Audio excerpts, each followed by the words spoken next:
Nous te sommes infiniment reconnaissants parce que tu es le Dieu vivant, tu es le Dieu puissant. Et nous voulons nous recommander ce matin à ta grâce. D'y parler à ton peuple. Fais du bien à un cœur ce matin. Fais du bien à une vie ce matin. Rends ton nom grand ce matin. Seigneur, nous voici et nous voulons nous recommander entre les creux de ta main. Je te prie, Père, donne à ton peuple de recevoir ce que tu as prévu. Béni sois-tu. Au nom de Jésus, j'ai prié. Amen. Amen. Amen, amen. Alléluia. Nous vous saluons ce matin dans le précieux nom de notre Seigneur Jésus-Christ. Que Dieu vous bénisse, Père de Dieu. Merci d'être venu ce matin à cette rencontre solennelle de la part de l'Éternel. Nous allons ouvrir nos Bibles. Merci le rocher pour vous asseoir.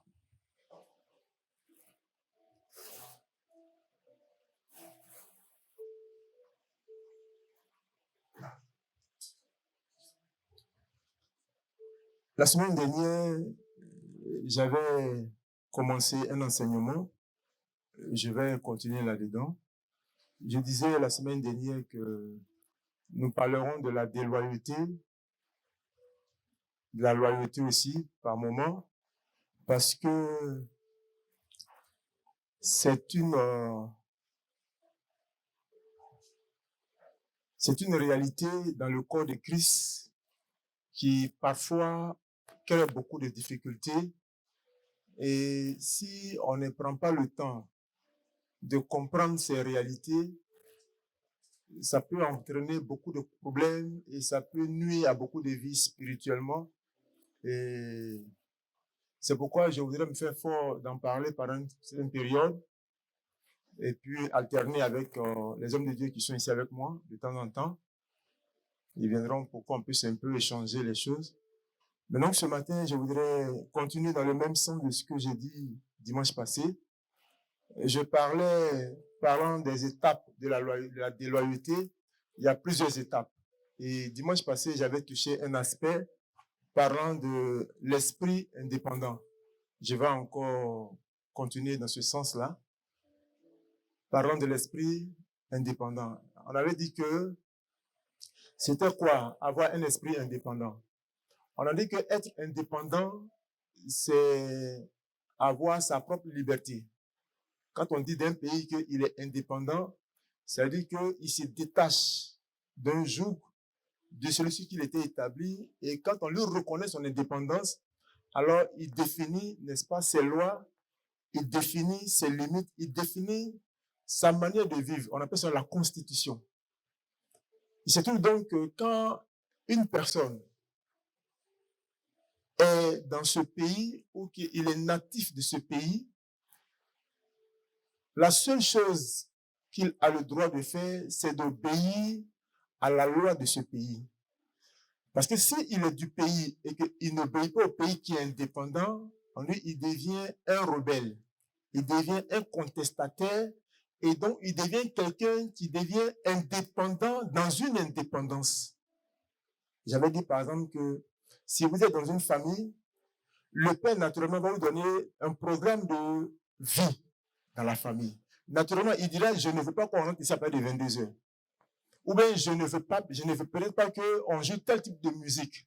En fait, dans sa maison, en tant qu'indépendant, parce qu'il a quitté la tutelle de son père, où il était sous son joug, et maintenant, il s'est marié, et il est chez lui à la maison, il paye sa maison, il paye il vous donne à manger gratuitement. Donc, il définit une loi sur son territoire, qui est un territoire indépendant par rapport au territoire de son père, où il vivait autrefois. C'est pareil pour une jeune fille. Ainsi donc, quand le père va donc définir sa manière de vouloir que vous viviez avec lui, quiconque va vouloir contester ou quiconque va vouloir se trouver indépendant dans l'indépendance de son père ou de son grand frère ou de sa grande sœur ou de son tuteur, on dit qu'il manifeste un esprit d'indépendant qui devient un esprit de rébellion et d'opposition. Pourquoi? Parce que tu ne peux pas être indépendant quand tu es sous un joug. Ici donc on a dit dimanche passé que cet esprit-là, il est subtil. Subtil, pourquoi? Parce que quand il se manifeste, celui qui l'atteint ou celui qui l'influence a comme l'impression que ce qu'il fait est juste. Et que c'est ceux qui le regardent de l'autre côté qui ne comprennent pas. Sinon, ce que lui fait là, tout est juste. Ainsi, on avait pris un test dans le livre de 2 Samuel. On va encore continuer avec cette même personne, mais toucher d'autres aspects aussi de l'esprit de l'indépendance. On avait dit dans le livre de 2 Samuel, chapitre combien? Dans 2 Samuel, chapitre 3, du verset 6 au verset 39, à l'intérieur, ça c'était notre test du dimanche passé, mais on aurait noté ce matin. On avait dit dedans qu'il y avait un serviteur fidèle. On a même dit que celui qui a un esprit d'indépendance, s'il est dans votre travail, s'il est dans l'entreprise, il serait un bon travailleur. Il peut avoir de très bons résultats. Mais par moment, il va vouloir ne pas faire tout ce qu'on lui demande de faire dans l'entreprise. Pourquoi? Parce qu'il va demander qu'on lui donne son indépendance dans certains compartiments. Or, c'est une entreprise. Tu dois obéir à la totalité des règles. Parce que dès l'instant où tu choisis une partie des règles, on dit que tu te mets en opposition. Pourquoi? Parce que tu vas vouloir manifester ton indépendance. Et on a dit qu'il y avait un homme. C'était un général de l'armée de David. Nous connaissons le roi David, c'est un homme de guerre, un homme puissant. Et David, dans son processus, a mené beaucoup de batailles et ceux qui ont été très proches de David ont été des très puissants combattants. Quand on parle d'eux, c'est des gens qui sont redoutables. Joab, par exemple, a été un homme déterminant dans l'armée de David. Il a même dit dans les textes, quand vous lirez depuis 2 Samuel, je crois 10, 11, 12, 13, 14, 15, vous allez voir que quand on parle de Joab, on dit que ceux qui portent ces armes, ils étaient au nombre de 10. C'est-à-dire, lui, Joab, en tant que chef de guerre de l'armée de David, il a 10 hommes qui portent ces armes. Imaginez si chaque personne a au moins 2 armes. C'est-à-dire, il y a 20 types d'armes que ces gars de corps portent. Et quand ils combattent, c'est-à-dire, ils utilisent les armes selon le combat. Il y a un certain nombre de temps. Il était vraiment craint. Et donc, c'est cet homme-là qui a juré fidélité à David, comme on disait dimanche passé. Mais l'esprit d'indépendance de Joab va le pousser, n'est-ce pas, à trahir David, mais lui ne va pas croire qu'il a trahi David. Lui, il va rester ferme dans sa position et il va poser des actes. Lesquels? On dit que il y avait eu une division entre les 12 tribus d'Israël. David était à Hébron avec je crois, notre peuple. Et puis, le plus grand nombre d'Israël était avec, comment on appelait cet homme-là? Comment? Oui, il était avec Saoul, mais je voulais parler de, attends, je donne le nom, du chef de guerre, Abner. Voilà, merci beaucoup. Donc, Abner était celui-là qui défendait les intérêts du peuple d'Israël dans son grand nombre, et Joab était avec David ici. Et il n'était pas en grand nombre sur le territoire, il avait un petit territoire, mais il s'est trouvé que Abner, après avoir combattu farouchement David, parce qu'il n'était pas d'accord avec ce que David faisait, parce que pour lui, c'est Saoul qui était le roi, il fallait que David suive. Et que après, quand Saoul est mort, Abner a dit, bon, il faut qu'on a toutes ces histoires-là, parce que je reconnais que Dieu a parlé à ses serviteurs, et Dieu a dit, il faut que, c'est sous David qui va libérer tout Israël. Donc moi, je vais faire alliance avec David. David dit que Joab n'a pas apprécié ça. Donc, avec son esprit d'indépendance, il était à côté du roi. Et quand Abner est venu faire la paix, il a tué Abner. Il a fait tuer Abner. Pendant que le roi est en train de chercher à faire la paix, lui, il a tué Abner sous les yeux du roi, et puis le roi ne pouvait rien lui faire. Et ça fait mal à David. C'est un esprit qui est subtil et ça détruit des vies, ça détruit des entreprises, ça détruit des familles. C'est pourquoi nous voulons en parler. Si tu n'as pas la connaissance de quelque chose, ton appréciation par rapport à la chose peut être erronée et peut être superficielle. Et les décisions que tu vas prendre peuvent être des décisions qui peuvent avoir une portée très grave lorsqu'elles vont se manifester. Alléluia. Ce matin, je vais encore continuer dans le même sens, toujours dans l'esprit d'indépendance, mais toucher 2 points. Le point de Absalom et puis le même Joab. Alléluia. Ce matin, nous parlons en grand thème des étapes de la déloyauté.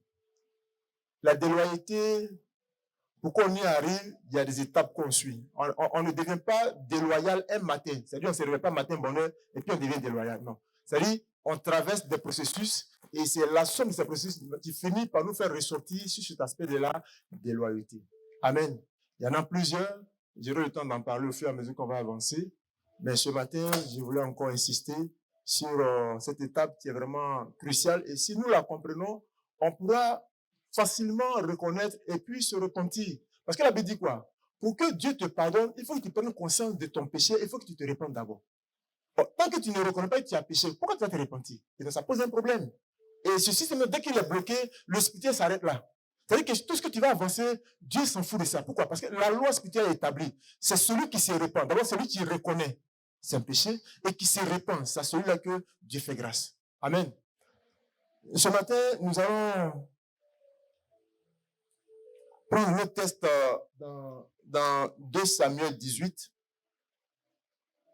2 Samuel 18, on va travailler depuis le verset 1 jusqu'au verset 17. Ce sera notre texte de base. Mais je vais revenir jusqu'à 2 Samuel 13, 14 et puis raconter un peu l'histoire dans l'intervalle avant qu'on arrive à 2 Samuel 18, verset 1 à 17. Ici, ce qui s'est passé dans 2 Samuel 13, 12, on nous a relaté un peu l'histoire d'Absalom. Je voulais ce matin parler de l'esprit d'indépendance que Absalom a manifesté et comment il a payé sa cache et qui lui a fait payer le prix. C'est encore Joab qui avait aussi ce même esprit-là. Donc, vous voyez, c'est un esprit qui est dangereux. Au chapitre 12, chapitre 13 de 2 Samuel, Absalom va vivre une situation qui va le terroriser. Sa sœur Tamar s'est fait violer par Amnon. Et il n'a pas apprécié ça. Il n'a pas du tout apprécié. Quoique le roi n'ait pas posé un acte fort pour montrer, n'est-ce pas, son opposition, mais quelqu'un qui perd son enfant, ou quelqu'un qui vole son enfant qui était déshonoré, est-ce que le président ne peut pas avoir mal? Il va avoir mal naturellement. Mais souvent, les gens attendent que tu réagisses comme eux, ils veulent. Et donc, quand tu ne réagis pas comme ça, ils se disent non, le père n'a pas accepté. Ainsi donc, quand Tamar s'est fait violer, David n'a pas apprécié ça. Mais Absalom, le frère de Tamar, pour lui, ce n'est pas appréciation, il n'a pas fait. Lui, il n'a pas avalé ça. Il n'a pas avalé. Et il a tout fait, il a fait tuer Amnon. Et quand son père a appris ça, il a fui du royaume. Il allait jusqu'à Gesha ou bien dans une autre région où il s'est éloigné même parce qu'il sait que là qu'il a posé, il connaît son papa, c'est un puissant guerrier. Il peut le faire tuer à la minute. Mais il ne savait pas que son père l'aimait. On dit que quand on parle de Absalom, quand on décrit sa beauté, on dit parmi les filles des hommes qui ont pu exister, il n'y a pas plus beau que Absalom. On dit il était beau des visages, de la tête jusqu'aux orteils. Il était tellement beau que les chevelures d'Absalom, on dit pendant 12 mois, ça pouvait toucher sa cheville. C'est-à-dire quand ça pousse jusqu'à la fin du 12e mois là, c'est-à-dire ses chevelures touchent ici, sa cheville. Et c'était beau, il était joli. Et son père l'aimait. Il était joli, hein? Ouais. C'est la Bible qui dit ça, c'est pas moi. Ah oui, voyez, on dit femme comme un joli garçon. Mais joli garçon aussi, c'est pas mauvais. Alléluia. Donc, on continue. Donc, on dit que donc, cet Absalom-là était loin de la foi de son père. Et c'est Joab qui va aller voir son père pour dire, moi, je te demande pardon. C'est vrai, les enfants, ils font des bêtises, mais c'est ton fils. Pardon, fais-le revenir. Après plus d'insistance, David a demandé qu'il vienne, mais il dit, il ne veut pas qu'il vienne le rencontrer au palais. Qu'il revienne à Jérusalem, on n'a qu'à le loger quelque part. Mais lui, il ne veut pas le rencontrer. Parce qu'il a dit très mal ce que son fils a fait. On dit qu'Absalom est venu, il a plaidé auprès de Joab. Joab, tu as permis qu'il revienne là. Il allait plaider encore auprès de lui pour dire, pardon, je veux croiser mon père. Pardon. Je sais qu'il est déconné, mais je ne peux pas être à Jérusalem sans voir la face de mon père. Pardon, plaide pour moi. C'était une négociation et Dieu merci, il a pu voir son père. C'est-à-dire, voir le roi, ça veut dire que le roi te reçoit. En fait, ça veut dire qu'il te fait entrer dans son royaume. Sinon, tu peux sur son territoire, puis tu ne le rencontres pas. Quel ne veut pas de toi? C'est pourquoi, comme vous lisez l'histoire d'Esther, on dit, quand tu rentres devant le roi sans son avis, S'il n'a pas tendu sa veste vers toi, c'est-à-dire, dès qu'on t'attrape là, on va vers toi pour te tuer. Ça, c'est pour les lions, c'est même pas à discuter. Même. Donc, il a négocié, et quand son père a accepté qu'il est venu, la Bible dit, ça lui donne le droit de se sentir beaucoup plus à l'aise dans le royaume. Mais qu'est-ce qui s'est passé? Absalom a commencé à regarder les faiblesses du royaume de son père. Et quand on va au chapitre 14, chapitre 15, je raconte l'histoire, mais vous pourrez lire ça à la maison, c'est une très belle histoire. Et il y a beaucoup d'enseignements à l'intérieur. Donc, comme on a passé le temps, vous allez voir qu'il y a beaucoup d'enseignements et ça pourra vous aider quand vous allez lire ça à la maison. Au chapitre 14, 15, on dit qu'Absalom va faire quoi? Dans le royaume de son père, pendant près de 40 ans. On n'a pas dit 40 jours. On dit pendant près de 40 ans.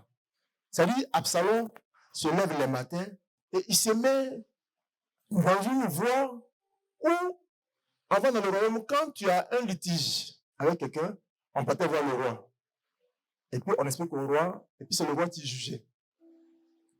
Donc Absalom se mettait dans un carrefour, et tous ceux qui revenaient de chez le roi, qui avaient l'air mécontents de ce qu'ils n'ont pas trouvé satisfaction par rapport au jugement qu'ils ont prêté au roi, Absalom leur disait,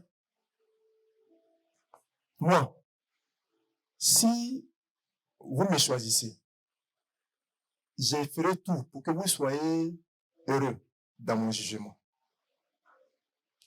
Et si vous me choisissez, ça dit, vous tous qui avez tort, je ferai en sorte que vous ayez raison et vous allez voir que j'aurai un bon jugement. Et votre esprit et votre âme sera en paix. Il y a des âmes sensibles. Effectivement, il y en a qui sont tombés dedans. Mais Absalom a oublié qu'il était dans un royaume. Et que le royaume, c'est le royaume de son père. Et dans ce royaume, il y a des instructions. On ne fait pas ce qu'on veut dans le royaume. Il a commencé à faire ce qu'il veut. Mais ça portait du fruit. Et il a eu beaucoup de personnes dans sa cause. Et Absalom a demandé la permission à son père pour se retirer un peu dans une ville qu'on appelle Hébron. Son père est à Jérusalem. Il a dit à son père qu'il veut aller célébrer l'Éternel parce qu'il avait fait un vœu. Son père a accepté et dit sois en paix. Or, il partait à Hébron pour réunir son équipe parce que pour lui, il faut qu'il enlève son père là où il est. Il veut devenir roi. Il a tellement été indépendant dans son esprit qu'il a pensé que son indépendance, là, il peut imposer ça à tout le monde. Il a créé une rébellion. Au chapitre 16, 17, Absalom va donc avoir une multitude de peuples d'Israël. Une grande multitude. Et un grand nombre va épouser sa cause parce qu'ils ont trouvé bon et juste ce qu'il présentait. Et David, son père, va l'apprendre. L'esprit indépendant. David, on va l'apprendre. Et David va dire à Joab et à ses chefs de guerre, mon fils a un cœur dur, a un cœur difficile. Mais en fait, que ce soit Israël avec Absalom, ou que ce soit Israël avec David, en fait, c'est les enfants d'un même père. Donc, si je dois combattre mon fils et puis tuer les enfants d'un même père, en fait, en quoi est-ce que je vais retrouver la joie d'avoir vaincu, c'est-à-dire mon propre sang? Donc, je préfère que nous, on n'a qu'à fuir, on n'a qu'à quitter la royauté, on n'a qu'à partir, on n'a qu'à venir s'installer. C'est pas grave, c'est mon fils. Et ça n'a pas plu à ces chefs de guerre. Parce qu'ils ont dit, mais attends, c'est trop facile. Un enfant comme ça, parce qu'il a le peuple à lui, toi le roi, tu vas fuir. David dit oui. Ils ont dit, non, roi, nous, on ne peut pas accepter ça. Il dit, j'ai dit, demande pas si vous voulez accepter ça. J'ai dit, fuyons. C'est un grand homme. Et si on les combat, il aura trop de moi. Et je ne veux pas, pour juste la royauté, tuer mon propre fils et tuer mon peuple. C'est le royaume qu'il veut. Il n'a qu'à prendre le royaume. Et David a commencé à fuir. Nous arrivons maintenant au chapitre 18. C'est mon chapitre du jour. On dit donc que dans cette fuite-là, il va arriver un moment où l'armée de David va dire, bon, nous, on ne fuit plus. Parce que si c'était ton trône, il voulait, il se serait assis à Jérusalem. Mais s'il nous poursuit jusqu'à ici, Ce qu'il a fait, c'est pas ton trop neveu, il y a autre chose qu'il veut. Et nous, on ne veut plus accepter ça. C'est trop facile. On ne peut pas vivre la misère comme ça à cause de lui, un enfant comme ça. Quelqu'un qui est né devant nous, on a levé son caleçon. C'est mieux qu'on met les armes à la main pour qu'ils sachent que nous sommes des guerriers. Et ils nous connaissent. On ne peut pas accepter ça.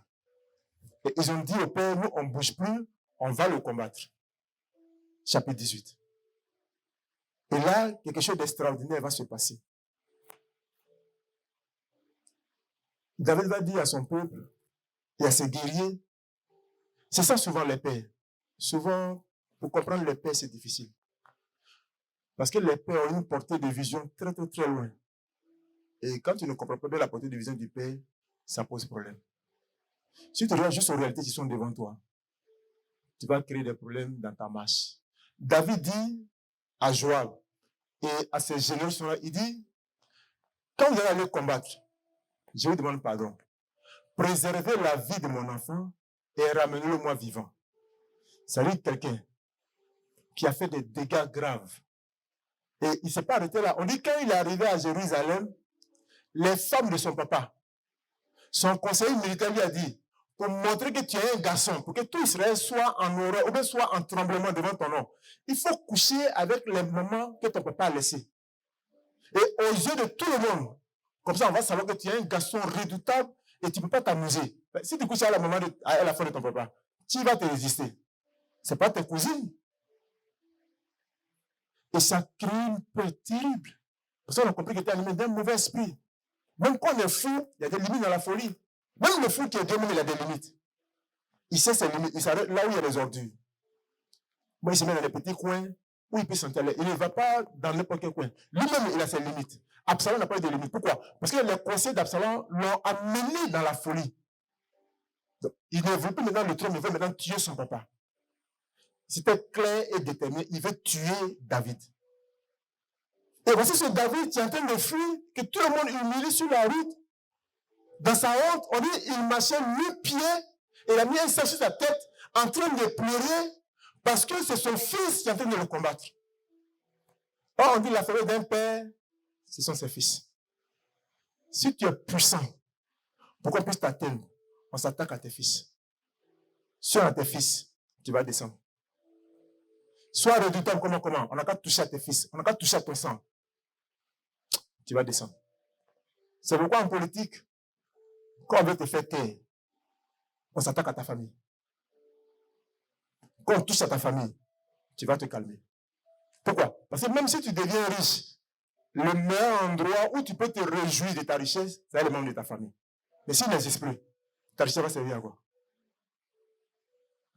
Donc tu es riche, et puis tous ceux qui sont autour de toi, tu ne les connais même pas, ni d'Adam, ni d'Ève. Tu es conscient que c'est une richesse, ils sont juste à cause de la richesse, sinon tu n'as pas de paternité et ta joie n'est pas parfaite. C'est pourquoi dans la stratégie militaire et de la politique, on s'attaque aux membres de ta famille direct. Si on n'arrive pas à les avoir, on s'attaque à ton village. Comme tu es en contestation, on a fait descendre un peloton dans ton village. On tue les hommes, on frappe les femmes, on les viole, et puis on passe l'information. Tu es dans ta retraite là-bas seul. Et puis les nouvelles te parviennent, et puis ton âme s'attriste. Pour dire, c'est vrai que je mène un combat de libération, mais c'est pour mon peuple. Mais si ce peuple doit commencer à mourir, c'est-à-dire ça servira à quoi? Et beaucoup s'arrêtent en chemin. Beaucoup. Il n'est que ce que Dieu a choisi depuis le sein de leur mère pour faire avec des révolutions. Mais ils payent le plus cher. Ils payent le plus très cher. Je me rappelle en Côte d'Ivoire, quand il y a eu la guerre, depuis 2002, 2003 jusqu'en 2011, il est arrivé un moment où les rebelles ont dit, bon, comme le président il est au sud, et qu'on n'arrive pas à prendre le sud, il est de la région de l'ouest. Ils ont fait descendre une armée là-bas. Ils ont commencé à tuer les villageois dans les brousses, là, dans les campements, dans les villages. Le président a demandé aux gens de venir, ils vont discuter. Qu'est-ce qu'ils veulent? On a des parents qui ont été tués. Je me rappelle, ma femme avait son oncle, le petit frère de son papa, qui était le chef du village. Ils l'ont trouvé à la maison. Ils l'ont égorgé. Et ils ont pris son corps et puis on traîne dans le village comme ça, puis son sang coulait. Et on disait à tous ceux qui ne devaient pas se rallier que c'était un exemple. Et ça a traumatisé les enfants qui étaient à la maison. 2 sont devenus fous dedans. C'est des jeunes gens, ils ont assisté à la scène et on les faisait marcher dans le village comme ça. Moi, dans mon village, ils ont mis feu là-bas. Il y a eu des actes qui ont été posés, ça donnait au président de se calmer rapidement. Et lui ici, il ne se rallie pas vite. Ils vont faire pire que ça. C'est une stratégie de guerre. Donc, Absalom s'est employé à fond. Et David, qui a eu écho avec tous ces généraux de ce qu'Absalom a fait avec son groupe, vient dire à ces généraux, c'est vrai, vous allez en guerre, je vous demande pardon. Si Dieu vous fait grâce, que vous remportez la victoire, préservez la vie de mon fils. Ils en ont compris. Tu veux que ton fils ne meure pas, peut-être lui tue les autres. La Bible dit, ils ont déployé le système de guerre et ils sont entrés en conflit. Vous allez voir les gens qui sont morts. Dans le chapitre 18 de la bataille entre l'armée d'Absalom et celle de David, on a un texte qui nous dit que au verset 4 du chapitre 18, on dit, le roi leur répondit, je ferai ce qui vous paraît bon. Et le roi se tint à côté de la porte pendant que tout le peuple sortait par centaines et par milliers. Le roi donna cet ordre à Joab, à Abishai et à Itaï. Pour l'amour de moi, c'est-à-dire, je vous demande pardon. Je vous sais redoutable, je vous sais puissant, je vous sais dangereux en matière de guerre. Je vous demande pardon pour l'amour de moi. C'est-à-dire, si vous m'aimez, je vous demande pardon. Pour l'amour de moi, doucement avec le jeune Absalom. Et le peuple entendit l'ordre du roi à tous les chefs au sujet d'Absalom. Au verset 7, je vais sauter le 6. Quand la guerre a eu lieu, on dit, le peuple d'Israël fut battu par les serviteurs de David et il eut en ce jour une grande défaite de 20 000 hommes. 20 000 hommes, sans compter ceux que la forêt a dévorés pendant la bataille. Dans la forêt, il y a beaucoup de pièges. Il y a des trous, il y a beaucoup de choses qui peuvent tuer les gens. C'est la bataille du jour là. Près de 20 000 hommes sont tombés, armes à main. Le problème, c'est que ce sont les enfants d'un même père. Donc, comment tu peux te réjouir lorsque tu frappes ton frère? C'est que tu es insensé. C'est pas souvent dans les familles, quand les enfants se battent, papa dit, mais pourquoi tu te bats avec ton frère? Il ne te pas ce qu'il a fait. Tu dis, mais attends, est-ce que tu sais que c'est ton frère? Parce que même si tu lui casses la dent, on dirait que tu es fort. Mais en fait, c'est ton frère. Et vous êtes mes enfants. C'est qui j'ai supporté et puis c'est qui je n'ai pas supporté.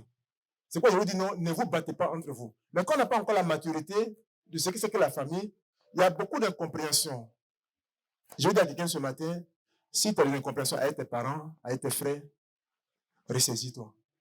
Quoi que tu fasses, il est plus frère avec toi que celui qui est dehors. Celui qui est dehors peut faire semblant d'être ton frère, mais par le sang, l'autre est plus frère avec l'autre. Ne regarde pas en réalité qui contourne ou qui entoure les situations. Regarde à la relation de sang qui vous lie. David va donc dire à ses généraux, je vous prie, gardez la vie de l'enfant. Effectivement, pendant la guerre qui s'est passée, ils n'ont pas eu l'opportunité de l'attraper eux-mêmes. Mais Dieu va se manifester. Tellement Dieu aime David, il va faire quelque chose d'extraordinaire. On va lire le texte. Quand j'ai lu ça, il dit, waouh, mais Dieu fait peur. La Bible dit,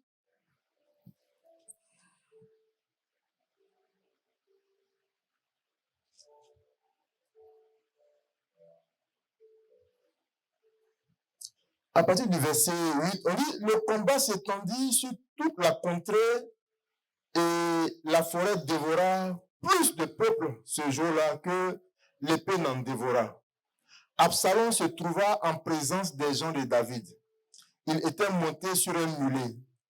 Le mulet pénétra sous les branches entrelacée d'un grand térébinthe, et la tête d'Absalom fut prise au térébinthe. Il demeura suspendu entre le ciel et la terre, et le mulet qui était sous lui passa outre. Amen. Une guerre où il y a plus de 20 000 personnes sont tombées. Et d'autres sont morts dans la forêt en fuyant. Toi, tu es le chef d'une rébellion. Ces branches qui vont attraper tes cheveux. C'est-à-dire, si ce n'est pas Dieu, un homme ne peut pas faire ça. Un homme ne peut pas faire ça. On dit le mulet sur lequel, ou même l'animal sur lequel il était assis pendant la guerre, en fuyant aussi, est entré dans la forêt. Cheveux là, quand on porte là, ça reste derrière comme ça. Est-ce que cheveux, ça fait comme ça? Pour aller chercher arbre quand il passe. Cheveux ne fait pas comme ça. Cheveux, ça descend. Et quand on veut combattre la parfois on attache. Pour ne pas savoir déranger quand on combat. Mais on dit, pour Absalom ce jour-là, comme Dieu veut se glorifier, on dit, les branches de térébinthe dans la forêt, ses cheveux sont entrés et c'est tellement entrelacé, ça finit par faire des nœuds. Au point que Absalom lui-même, il ne peut pas se détacher. Et il n'a pas pu se détacher, mais il est resté suspendu. Ses pieds ne touchent pas le sol. Il ne peut pas grimper pour faire acrobatie, pour se défaire, pour couper ses cheveux, avec son épée pour descendre. Donc, il est resté là pendant un bon moment. Et qu'est-ce qui va se passer? Un soldat de l'armée de David va le remarquer. Notre Dieu est merveilleux.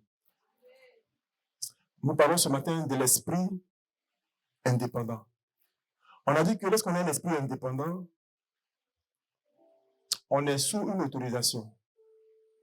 On est dans un peuple, on est dans un groupe, on est dans une association, mais souvent on ne suit pas la lettre, la totalité des instructions.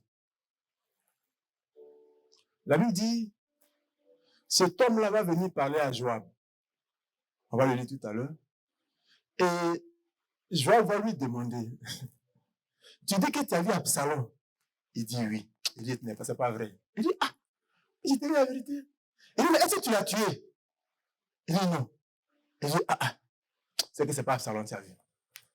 Parce que si c'est Absalom qui a vu, tu sais que guerre on est en train de faire depuis le matin, là, depuis comme les jours, là, ça coûte Absalom, là, tu ne peux pas le laisser. Il dit, mais tu n'as pas entendu ce que le roi a dit? Il dit, ce que le roi a dit, ça n'engage que le roi. Ce que ton papa roi, quand il vous parlait, pour tout vous disait oui chef, ça n'engage que lui. Moi, je suis un guerrier. Si tu attaques le roi, moi je défends le roi. Ça dit, le roi parle.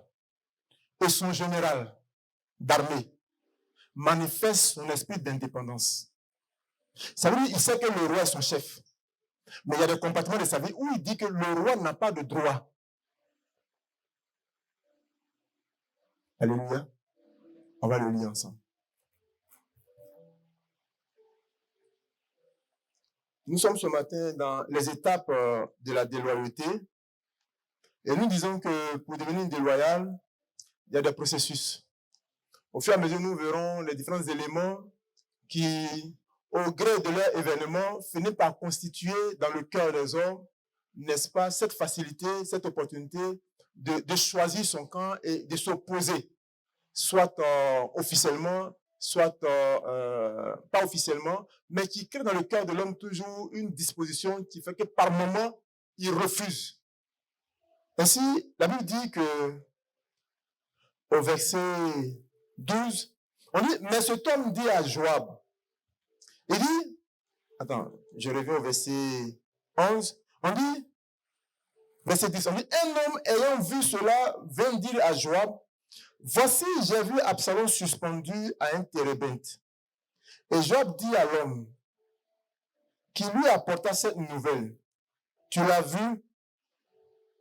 Pourquoi? Donc, ne l'as-tu pas abattu sur place? Si vraiment tu l'as vu, pourquoi tu ne l'as pas abattu? Et l'homme dit, je t'aurais donné, non, Joab dit à l'homme, je t'aurais donné 10 cycles d'argent et une ceinture.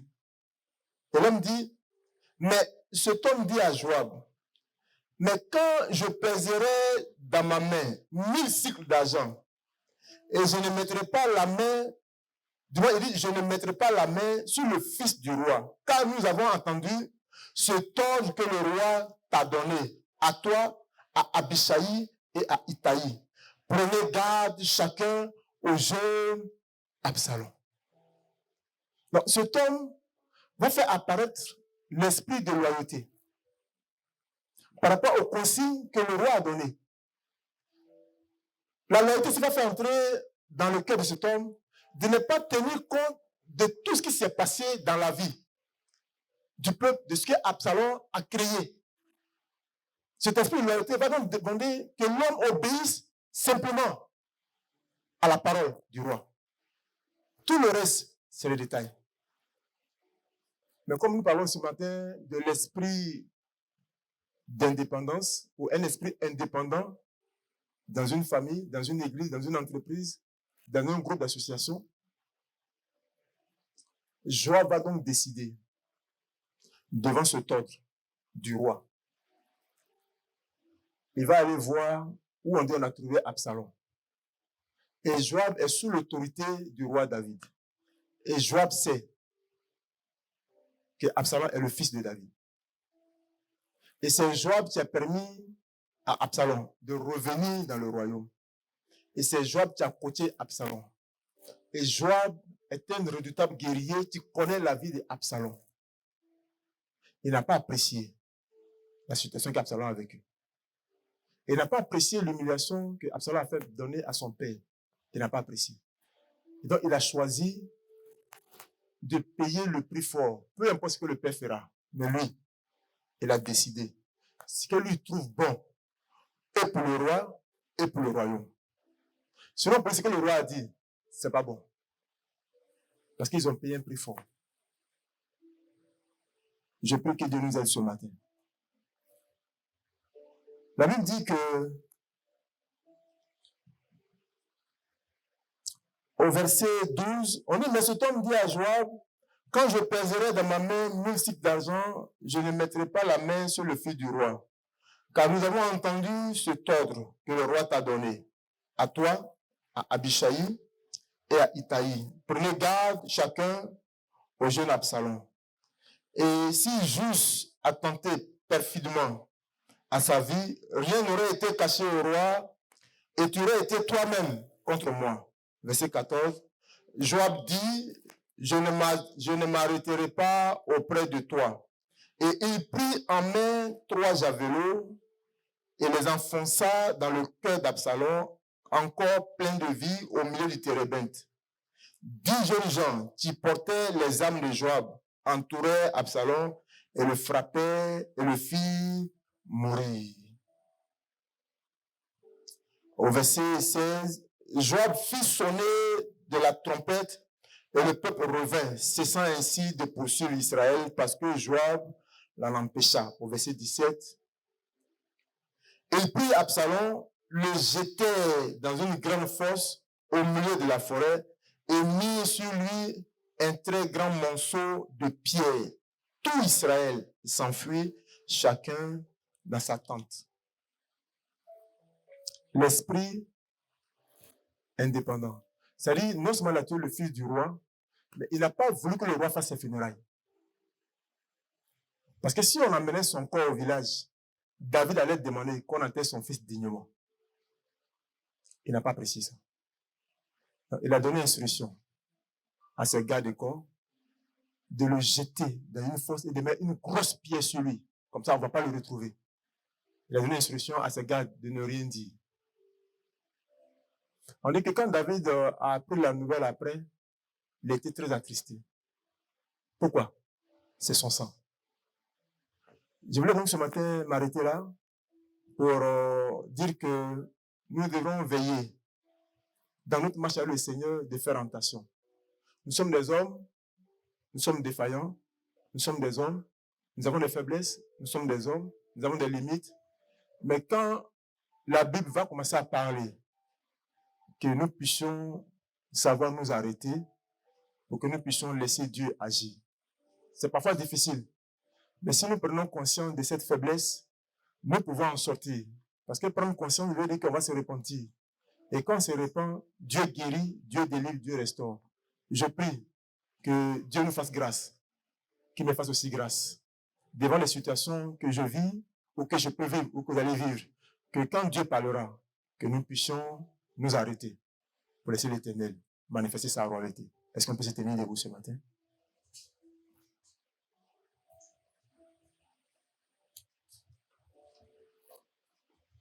Tu vas donc élever la voix et tu vas parler à Dieu ce matin. Merci pour ta parole, merci pour ton peuple. Merci de ce que ce matin tu nous as fait du bien. Nous te recommandons toutes choses, toi le Dieu puissant. Conduis-nous, que la gloire et l'honneur te soient rendus. Au nom de Jésus, nous avons prié. Amen.